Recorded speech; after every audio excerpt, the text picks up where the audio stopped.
I forgot to record kind of a lot of what I was doing here. But I did want to talk about the texture a little bit. So I have been making the texture several different ways. So one of the things is I want it to be really fluffy in the front. So I've been coming in with several different tools. So I have, and I'm going to do a little bit in the back because that's where I didn't get to yet. So I've been coming and doing just kind of lines like that. And that's a good start. But I think that it looks better if I get a little bit of hair or fur kind of lifted up. I think that negative space underneath the fur makes a big difference. And so I've been doing that a couple of different ways. One is I've been going in kind of underneath. I've been making like a, is this visible? I've been making a triangle, you know, a little cut, a little tuft of hair and pulling it up. So I've been cutting either with a tool like this or with that wooden tool that I was using here. I can kind of get in and pull that up a little bit. I think the metal blade works a little bit better. Although when I was doing it fast, I was using the wooden one a lot. And I'm lifting some of these up. And that lift does, you know, several things. It gives the sense of the hair, you know, tufting up, coming up. And then it creates a shadow underneath it. It adds layers of texture, and I mean layers. So we sometimes think of texture as just like, you know, I'm looking at my various cats to see what I want to do here. I've got cat pictures printed out and I've got the side views of one cat. I've got the actual cat I'm working from, who I have fewer pictures of over there. I have another cat with a side, and then behind the camera over there, I have a picture of the back of a cat. So, you know, one way to do texture would be to just come in and kind of follow the lines of where the fur goes and see how it kind of breaks and curves across the fur. And by doing that, you can see that this fur kind of goes in slightly different directions. It kind of bends around features like hips and stuff like that, and around shoulders and various parts of the cat.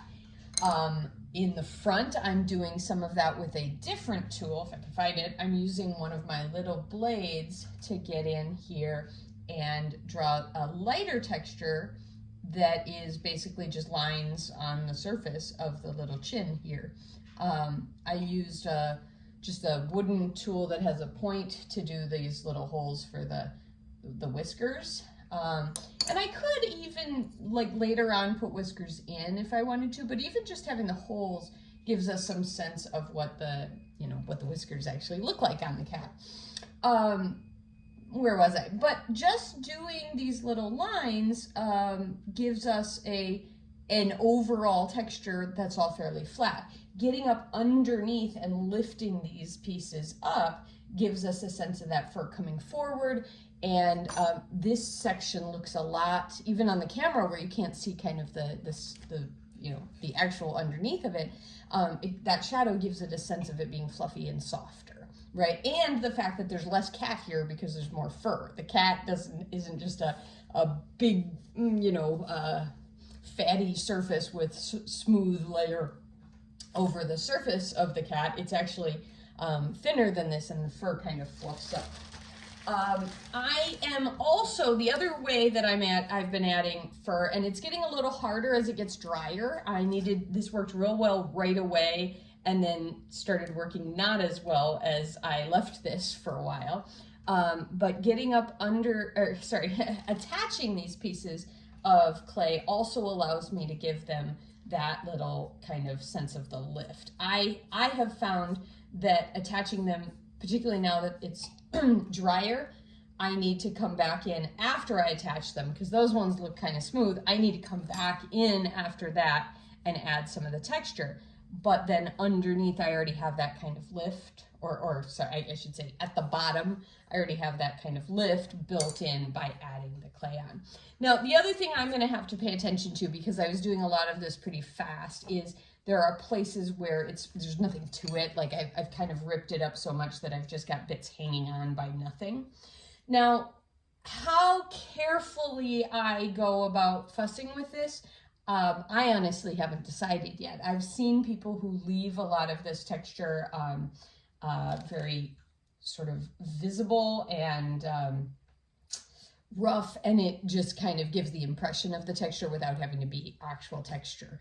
But I also could come through and get each of these very nicely cleaned up and smoothed out. If I do the former, if I just kind of rough them in, some of them are going to break off as I go to cut it apart because this is still solid. If I leave them fairly rough, it's going to be an impressionistic texture that may work fine for me, but it's going to be a little bit more fragile. It's going to be more impressionistic. Otherwise, I need to take the time to go in and do all the little detail, and the trade-off there is it just takes more time. So for you, for anyone working on the sculpture, the trade-off needs to be, okay, where do you want to spend your time and energy, and how important is it to you, kind of what level of realism? I am looking for, in portraits for my students in class, I'm looking for a sense of the expression and kind of the character of that creature, but that doesn't necessarily mean it has to be, sort of photorealistic, hyper-realistic, trompe-l'oeil, which means tricking the eye into actually thinking it's fur. I can look at a ceramic sculpture, know that it's made of clay, but still get a sense that that's a furry cat that it's depicting. Just like if I look at an impressionistic painting and I know that painting is paint, but it gives me a sense of a summer's day or a waterfall or trees or whatever the thing is. I also want to say one more thing about using the small texture tools. The cat's fur around its face, on its nose in particular, and its chin, is like a thinner fur.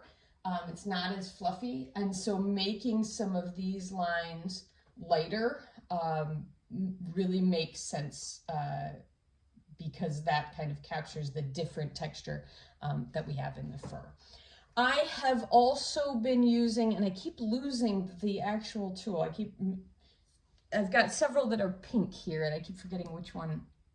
I don't forget which one, I just put it down and can't find which one.